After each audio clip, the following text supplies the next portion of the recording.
Welcome to First Unitarian Society of Minneapolis, the birthplace of congregational humanism. We carry on that tradition of free thought today, dedicated to promoting a free search for truth, meaning, and justice. Our web address is firstunitarian.org. Thank you for joining us.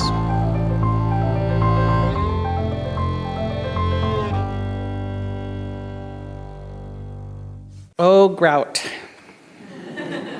in our multiplicity, make us one. Have you heard what the Buddhist asked of the hot dog vendor? Oh no, make me one with everything.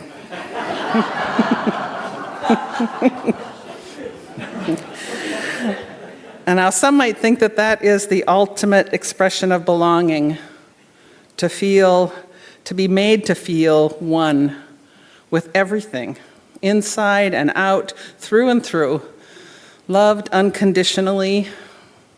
Belonging is that feeling integrated into the whole, just as we are. But as with all good things, there's a cautionary tale to tell, a shadow side, which is that such oneness can be operationalized as assimilation. And assimilation is not so much about oneness as it is about making everything the same, homogeneous, to be made to be alike. Or put another way, oneness can serve to try to eliminate diversity. It reminds me of what is sometimes used to illustrate the difference between the US and Canada, and some of you know I'm a dual citizen.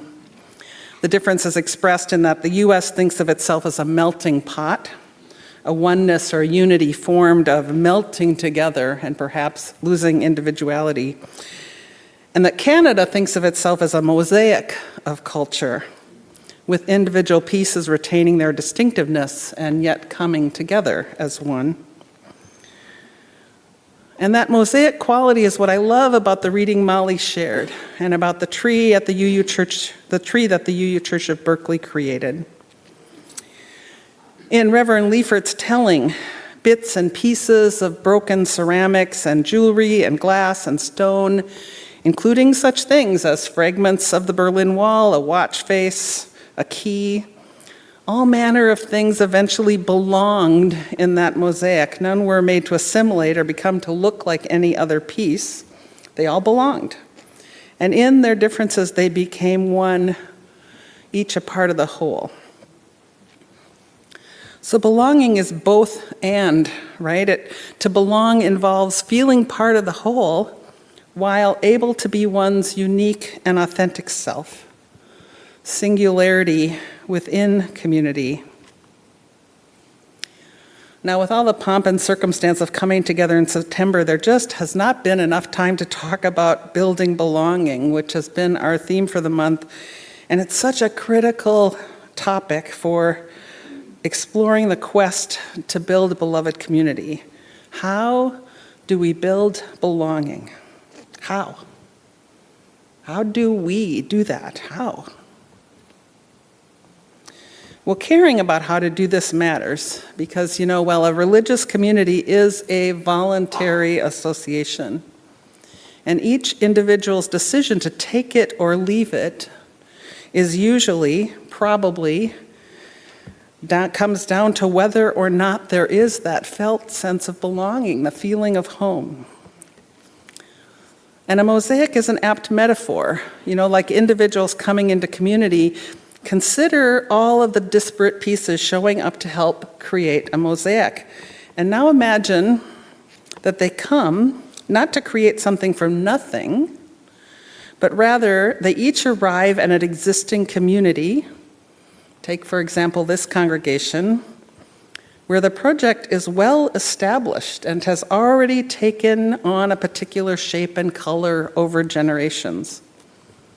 So a new piece coming in the door might just as likely feel an instant synchronicity as it might feel that it sticks out like a sore thumb. If all the other pieces are fine china, a bit of stone may feel quite awkward. If most of the other pieces are in primary colors, a more nuanced or blended color may not find an obvious way to fit in. If the shape of the community is even-keeled and kind of flat, a more exuberant object may feel that fitting in would require that it constricts or limits its natural expressiveness. Can you remember what that was like for you as you brought that piece you are to this community? Or maybe if today is your first time at FUS, do you see if there's a place for you to fit in here? And what would it take for you to belong? And who's responsible for whether or not belonging happens? Now, I've actually done quite a bit of mosaic work. This after taking a summer class some years ago at an art school in Ontario. This has involved hunting for colorful ceramic pieces at secondhand stores, breaking them into small bits, and then setting them into a design.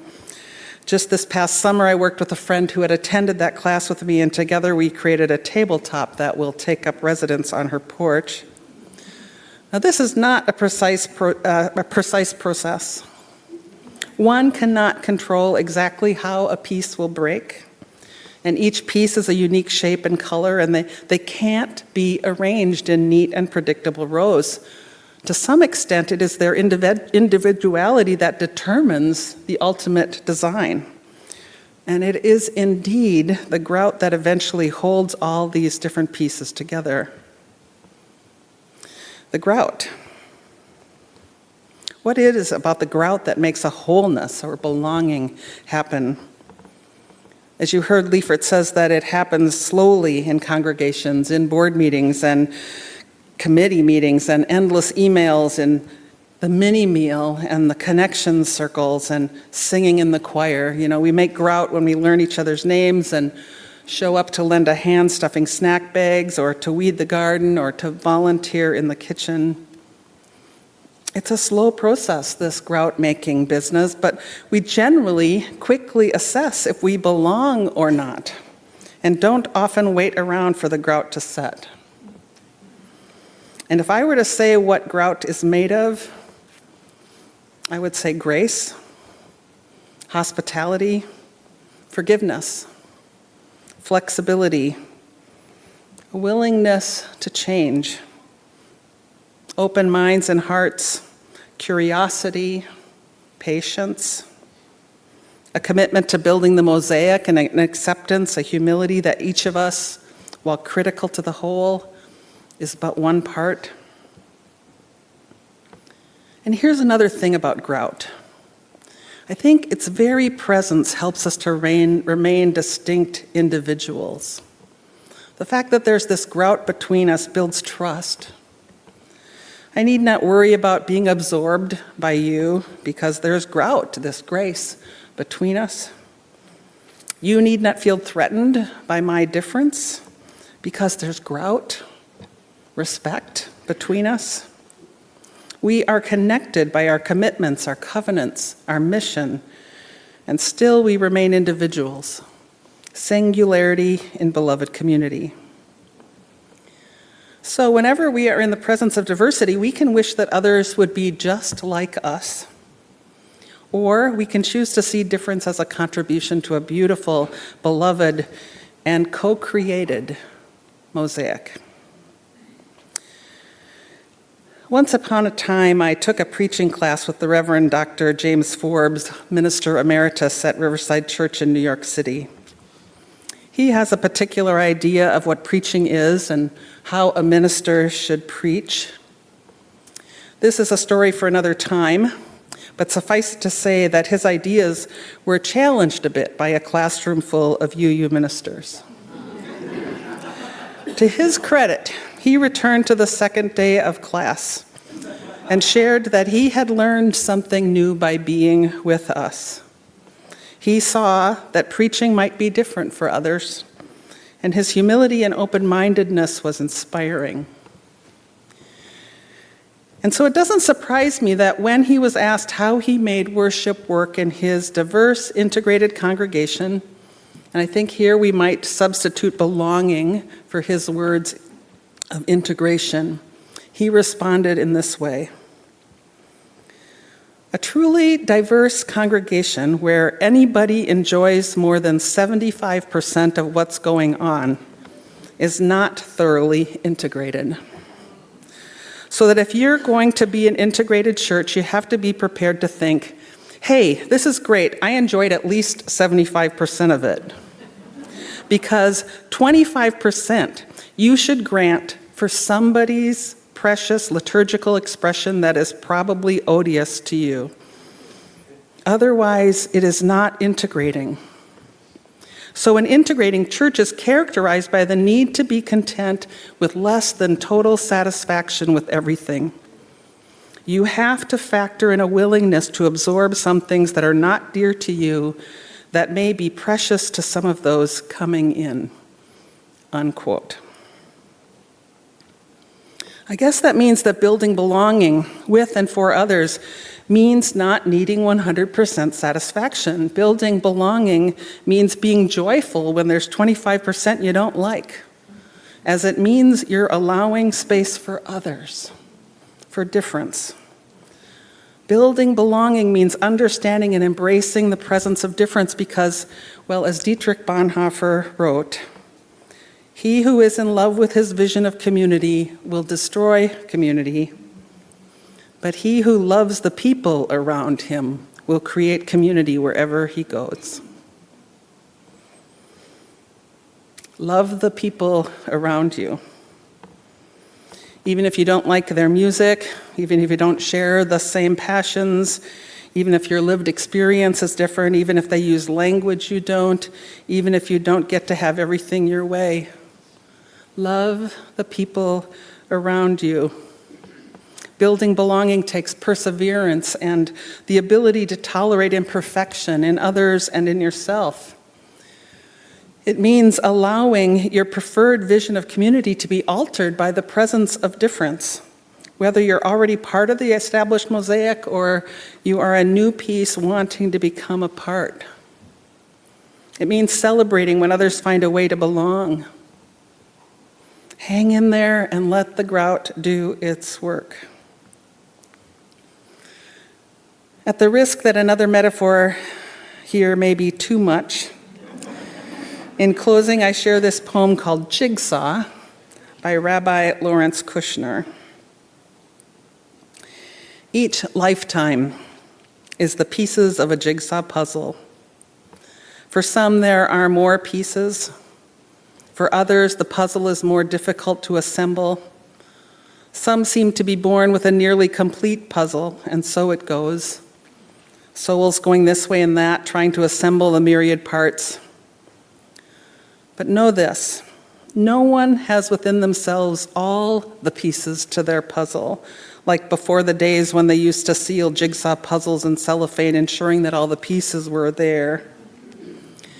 Everyone carries with them at least one and probably many pieces to someone else's puzzle. Sometimes they know it, sometimes they don't. And when you present your piece, which is worthless to you, to another, whether you know it or not, you are a messenger from the Most High. Being part of a mosaic or a jigsaw puzzle is a beautiful thing. We learn, we are changed, we are completed by those around us. We are held together in all the ways that belonging matters, because we can't do it or be it alone. We need one another. So thank goodness we are not alone. We are here together, loving one another for our incredibly unique, colorful, jagged-edged, and exquisite selves. A mosaic of belonging. May it always be so.